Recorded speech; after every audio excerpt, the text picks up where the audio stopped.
11th 12th ಎಲ್ಲ exam ಬರುತ್ತೆ.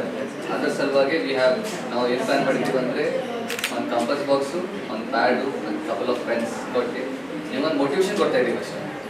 ಮಿಕ್ಕಿದ್ದು ಏನು ಕೆಲಸ, ಚೆನ್ನಾಗಿ ಓದಬೇಕು, ಚೆನ್ನಾಗಿ ಎಕ್ಸಾಮ್ ಬರೀಬೇಕು. ಮತ್ತು ನಿಮ್ಮದು ಪ್ರಿನ್ಸಿಪಲ್ಸು ಟೀಚರ್ಸ್ ಎಲ್ಲ ಇದ್ದಾರೆ, ಓದ್ ಹೆಸರು ಏನಂತಾರೆ ದೊಡ್ಡದಾಗಿ ಮಾಡಬೇಕು. ಏನಂತಾರೆ ನಮ್ಮ ಬೀದರ್ ನಗರ ಜಿಲ್ಲೆಯನ್ನು ಓದ್ತಾ ಇದ್ದೀರಿ, ಇದು ಹಿಂದುಳಿದ ಭಾಗ ಅಲ್ಲ, ಆ ಥರ ತೋರಿಸ್ಕೋಬೇಕಾಗುತ್ತೆ. ಮುಂದಕ್ಕೆ ಡಾಕ್ಟರ್ ಆಗ್ಬೋದು, ಇಂಜಿನಿಯರ್ ಆಗ್ಬೋದು, ಲಾಯರ್ ಆಗ್ಬೋದು, ಜರ್ನಲಿಸ್ಟ್ ಆಗ್ಬೋದು, ತುಂಬ ಇದೆ. ಬರೀ ಡಾಕ್ಟರ್ ಇಂಜಿನಿಯರ್ ಅಷ್ಟೇ ಅಲ್ಲ, ಬಿಸ್ನೆಸ್ ಮ್ಯಾನ್ ಆಗ್ಬೋದು, ಮ್ಯಾನೇಜರ್ ಆಗ್ಬೋದು, ಕಾರ್ಪೊರೇಟ್ ಲೆವೆಲ್ ಎಕ್ಸಿಕ್ಯೂಟಿವ್ ಆಗ್ಬೋದು, ವೆರೈಟೀಸ್ ಆಫ್ ಫೀಲ್ಡ್ ಇದೆ. ಅದ್ರ ಬಗ್ಗೆ ನೀವೇ ರಿಸರ್ಚ್ ಮಾಡೋಕ್ಕಾಗುತ್ತೆ. ಹೆಡ್ ಮಾಸ್ಟರ್ ಸರು, ಪ್ರಿನ್ಸಿಪಲ್ ಫ್ಯಾಕಲ್ಟಿ, ಟೀಚರ್ಸ್ ಎಲ್ಲ ಬರೀ ಸೆಷನ್ ಕೊಡ್ತಾರೆ, ನೀವು ಇದು ಮಾಡ್ಬೋದು, ಇಂಜಿನಿಯರ್ ಆಗ್ಬೋದು ಚಂದ ಇರುತ್ತೆ, ಕಂಪ್ನಿ ಇಂಜಿನಿಯರಿಂಗ್ ಮಾಡ್ಬೋದು, ಡಾಕ್ಟರ್ ಆಗ್ಬೋದು, ಇಲ್ಲ ಮ್ಯಾನೇಜ್ಮೆಂಟ್ ಎಕ್ಸಿಕ್ಯೂಟಿವ್ ಆಗ್ಬೋದು ಸೆಷನ್ ಕೊಡ್ತಾರೆ.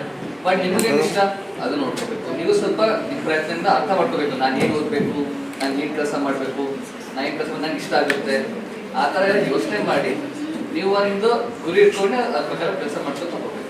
ಅದೇ ಪ್ರಕಾರ ಆ ಉದ್ದೇಶದಿಂದ ಈಗ ಯಾರು 10th ಸ್ಟ್ಯಾಂಡರ್ಡಲ್ಲಿ ಚೆನ್ನಾಗಿ ಮಾರ್ಕ್ಸ್ ತಗೊಂಡು ಟಾಪ್ ಯಾರು ಮಾಡ್ತಾರೆ ಅವರಿಗೆ ನಾವು ಸ್ಕಾಲರ್ಶಿಪ್ಪು ಕೊಡ್ತಾ ಇದ್ದೀವಿ ಈ ವರ್ಷ ನಮ್ಮ ಕ್ಲಬ್ ಪಂಚಾಯತ್.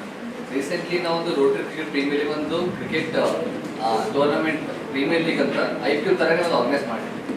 ಅದರಲ್ಲಿ ನಮಗೆ ಫಂಡ್ ರೈಸ್ ಎಲ್ಲ ಮಾಡಿದ್ವಿ.